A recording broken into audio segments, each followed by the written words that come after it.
ముందస్తు బెయిల్ కోసం సుప్రీంకోర్టు దాకా వెళ్ళి అక్కడ అతి పెద్ద షాకు తగిలిన తరువాత ఇప్పుడు పిన్నెల్లి సోదరులు ఎక్కడ ఉన్నారు అనే ప్రశ్న ఒకటి లేవనెత్తబడింది. ఎందుకంటే మన గతం ఏమిటి అనేది ఇప్పుడు ఫ్యూచర్ని నిర్ణయిస్తుంది. గతమెంతో ఘనచరిత్ర కలవాడ అన్నట్టు పిన్నెల్లి రామకృష్ణారెడ్డికి ఇలాగా కోర్టుల చుట్టూతా తిరగడం, అక్కడ సరైన వీళ్ళకి కావలసినట్టుగా తీర్పులు రాకపోతే గాయబైపోవటం గతం నుంచి చూస్తూనే ఉన్నాం. గతంలో కూడా ఇలాంటిదే జరిగినాయి. మరి ఇప్పుడు పిన్నెల్లి రామకృష్ణారెడ్డి ఎక్కడున్నాడు? అతని సోదరుడు వెంకటరామిరెడ్డి అసలు అవైలబిలిటీలో ఉన్నారా అనే క్వశ్చన్ రావటంలో ఎటువంటి సందేహం లేదు. చాలామంది ఈరోజు పిన్నెల్లి సోదరులు పరార్ అని పుకార్లు కూడా పుట్టిస్తూ ఉన్నారు. సరే, ఏది ఏమైనప్పటికీ ఇది కోర్టు తీర్పు కాబట్టి దీంట్లో కూడా వాళ్ళు పోలీసులకు లొంగిపోకుండా ఎక్కడైనా పరారైపోయే ప్రయత్నాలు చేస్తే పిలక పట్టుకొని లాక్కొస్తారు కాబట్టి ఇందులో లొంగిపోయే అవకాశాలు మెండుగా ఉన్నప్పటికీ ప్రస్తుతం అయితే వాళ్ళిద్దరు కనపడటం లేదు అనేదే పుకారు యొక్క సందేశం. అసలు సుప్రీంకోర్టులో ఈ ముందస్తు బెయిల్ వాదనలు జరిగినప్పుడు సుప్రీంకోర్టే ఆశ్చర్యపడిపోయింది. వీళ్ళిద్దరు పరిధి ఎంత మేరకు ఉంటుందా? వీళ్ళు ఖచ్చితంగా సాక్షుల్ని కానీ లేకపోతే నిందితులను కానీ ప్రభావితం చేసే ప్రయత్నాలు చేస్తారు అని సుప్రీంకోర్టే స్వయానా నమ్మింది. దానికి గల కారణం ఏమిటి అని అంటే, సుప్రీంకోర్టుకి సబ్మిట్ చేసిన కొన్ని డాక్యుమెంట్స్లో 161 నోట్ దాని కింద ఇచ్చిన వాంగ్మూలం కూడా వాళ్ళు జతపరిచి సుప్రీంకోర్టులో ఇచ్చారు. అసలు మీకు ఈ కేసు డైరీ ఎక్కడి నుంచి వచ్చింది అని సుప్రీంకోర్టు ప్రశ్నిస్తే ఈ పిన్నెల్లి సోదరుల తరపున వాదిస్తున్న లాయర్ దవే గారు కూడా ఇది కోర్టు ద్వారానే పొందామన్నారు. దానికి కోర్టు కూడా లేదు కోర్టు ఇలాంటిది ఎప్పటికీ ఇవ్వదు అంటే కోర్టునే తప్పుదో పట్టించే విధంగా వాళ్ళ లాయర్లు కూడా ప్రయత్నం చేస్తున్నారు. కోర్టు ఇచ్చింది అని అబద్ధం చెప్పినట్ట కాదా? ఈ విషయాన్ని మరి యువతల పక్షం పోలీసుల పక్షాన్ని వాదిస్తున్న లోద్రా గారు ఎత్తి చూపించారు కూడా. దీన్ని అంతటినీ చూసిన తర్వాత వాళ్ళకి ముందస్తు బెయిల్ గ్రాంట్ చేయబడలేదు. దాంతోపాటుగా హైకోర్టులో వచ్చిన తీర్పు మీద గతంలో సుప్రీంకోర్టుకు వెళ్ళగానే మధ్యంతర ఉత్తర్వులు కొన్ని ఉన్నాయి, వీళ్ళని మా తీర్పు ఇచ్చేదాకా మీరు అరెస్ట్ చేయకండి అని. ఆ మధ్యంతర ఉత్తర్వులను కూడా క్యాన్సిల్ చేసి అవతల పాడేశారు. ఖచ్చితంగా ఇప్పుడు పిన్నెల్లి సోదరులు ఈ మాచర్ల జంట హత్యల కేసులో ఖచ్చితంగా వీళ్ళు లొంగిపోయి తీరాల్సిందే. కానీ లొంగిపోతారా అని అంటే వీళ్ళ చరిత్ర చెబుతోంది వీళ్ళు అంత సామాన్యంగా వచ్చేవాళ్ళు కాదని. హైదరాబాద్ నుంచి ఇంకో చోట నుంచి విదేశాలకి పారిపోగలిగినంత సమర్థులు వీళ్ళు. దీన్ని సుప్రీంకోర్టు స్వయాన నమ్మింది.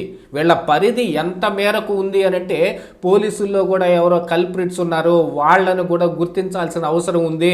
ఈ పోలీసుల్లో కూడా ఈ పిన్నెల్లి సోదరులకి ఇంకా సహకరిస్తూ ఉన్నారు కొంతమంది. లేకపోతే కేసు డైరీ వాళ్ళ చేతికి ఎలా వస్తుంది? లాయర్ ఎటు సంపాదించలేడు, ఈ పిన్నెల్లి సోదరులు సంపాదించి లాయర్లకు ఇవ్వాలి. అందులో ఉన్న దాని ప్రకారంగా ఇదంతా కేవలం 53 సెకండ్లు, ఒకసారి 7 సెకండ్లు, ఒకసారి ఫోన్లో మాట్లాడినందుకే కుట్ర పన్నారు అని వీళ్ళ మీద ఆరోపణలు ఎలా చేస్తారు? అసలు ఇంత చిన్న సమయంలో అట్లాంటి కుట్రలు పన్నే అవకాశం ఉంటుందా అని ప్రశ్నిస్తే ఆ 53 సెకండ్లు 7 సెకండ్ల ఫోన్ కాల్ని మాత్రమే ఎందుకు చూపించుకోవాలి? వాళ్ళు కలిసి మాట్లాడుకున్నారనే విషయాన్ని ఎందుకని అనుకోకూడదు? కేవలం ఫోనుల్లో మాత్రమే కుట్రలు పన్నుతారా అందరూ? లేకపోతే కుట్రలు పన్నారి అంటే అందులో గంటలు ఉపోద్ఘాతాలు ఇచ్చి మీరు ఇక్కడ మాట ఉండండి, మీరు ఇదిగో ఇక్కడ టీ తాగండి, మీరు ఇదిగో ఈ కారులో వెళ్ళండి, మీరు ఇక్కడ పెట్రోల్ కొట్టించుకోండి, ఇవన్నీ మాట్లాడుకుంటా కూర్చుంటారా? 7 సెకండ్లు చాలు పని అయిపోయింది అని చెప్పటానికి. లేకపోతే ఈ రోజున మీరు ఈ పని చెయ్యండి అని చెప్పటానికి 53 సెకండ్లు సరిపోతుంది అనేది కోర్టు కూడా నమ్ముతోంది. కాకపోతే ఇందులో మరి ఖచ్చితంగా విచారణ చెయ్యాలి అనంటే సాక్షుల్ని ప్రభావితం చేసేవాళ్ళు, నిందితుల్ని ప్రభావితం చేసేవాళ్ళు కనీసంలో రిమాండ్లోనన్నా ఉండాలి. అప్పుడు దర్యాప్తు సంస్థలు కూడా వాళ్ళు పూర్తిగా దర్యాప్తు చేయడానికి వీలుంటుంది. లేకపోతే వీళ్ళందరూ కేసు డైరీలే సంపాదించగలిగినంత మొనగాళ్ళు బయట ఉంటే సాక్షుల్ని ప్రభావితం చేయడం చాలా సింపుల్. అందుకని ఈ రోజున వాళ్ళకి ఈ ముందస్తు బెయిల్ లభించలేదు. ఇంకా మధ్యంతర ఉత్తర్వులను కూడా కొట్టేయటం జరిగింది. ఖచ్చితంగా లొంగిపోవాల్సిందే అని చెప్పింది. మరి ఇప్పుడు పిన్నెల్లి రామకృష్ణారెడ్డి కానీ ఆయన సోదరుడు రామిరెడ్డి కానీ ఎక్కడున్నారు అనే క్వశ్చన్ ఖచ్చితంగా అరైజ్ అవుతుంది. దీనికి పోలీసులు ఖచ్చితంగా సమాధానం చెప్పాలి. ఎందుకంటే కేసు డైరీనే తీసుకెళ్లి పిన్నెల్లి చేతుల్లో పెట్టగలిగిన సమర్థులు మరి పోలీస్ డిపార్ట్మెంట్లో ఉన్నారనంటే ఇక డిపార్ట్మెంట్ మీద ఏం నమ్మకం ఉంటుంది? ఆ పోలీసులు వాళ్ళకి ఇదిగో ఇగో మేము ఈ రోజున బయలుదేరి మిమ్మల్ని అరెస్ట్ చేయడానికి వస్తున్నామని ముందస్తు సమాచారం ఇచ్చే అవకాశం లేదా? గతంలో కూడా ఇలాంటివి జరగటం మూలనే వాళ్ళు హైదరాబాద్ కూడా పారిపోయారు. హైదరాబాదు పోలీసులు వస్తున్నారని చెప్పినప్పుడు కూడా వెనకమాల గోడ దూకి మరి కారుల్లో ఎక్కి ఒక కారుని ఒకవైపు, తమ ఫోన్ ఉన్న కారుని మరొక వైపు నడిపించి వీళ్ళు గ్రంథం అంతా నడిపారు. ఆ తర్వాత ఈవీఎం పగలగొట్టిన కేసులో ఎటుకుడి అరెస్ట్ అయ్యి మరి నెల్లూరు సెంట్రల్ జైల్లో ఉంటే జగన్మోహన్ రెడ్డి కూడా వెళ్ళి ఆ ఈవీఎం పగలగొట్టడానికి వెనుకున్న కారణాలు కూడా కొద్దిగా చెబితే హాస్యాస్పదంగా అనిపించాయి ప్రజలందరికీ. వైసీపీ నాయకులు అందరూ తాము అధికారంలో ఉండగా చేయాల్సిన పనులన్నీ చేసేసి ఇప్పుడు వాళ్ళ మీద కేసులు వచ్చినప్పుడు బొంకులు నెంకులు నేర్చి దాన్ని అనేక రకాలుగా నాలుక మడితే తిప్పుతూ ఉంటారు. కాదు అని అనుకుంటే ఇప్పుడు ప్రతిపక్షంలో ఉండి కూడా కుట్రల పన్నగలిగిన వాళ్ళు ఉన్నారు. జోగి రమేష్ నకిలీ మద్యం కేసులో ఇదే జరుగుతోంది. తానే స్వయంగా పెట్టించి మరి దాన్ని ఆయనే పట్టించి ఇదిగో అని కూటమి ప్రభుత్వం మీద నిందేసే ప్రయత్నం చేస్తే ఇక ఇప్పుడు ఆయన కూడా అరెస్ట్ చేసి నెల్లూరు సెంట్రల్ జైల్లోనే పెట్టారు. ఇప్పుడు ఆయన కూడా ఆయన కస్టడీలోకి తీసుకొని ఆయన కూడా ప్రశ్నించడం జరుగుతుంది.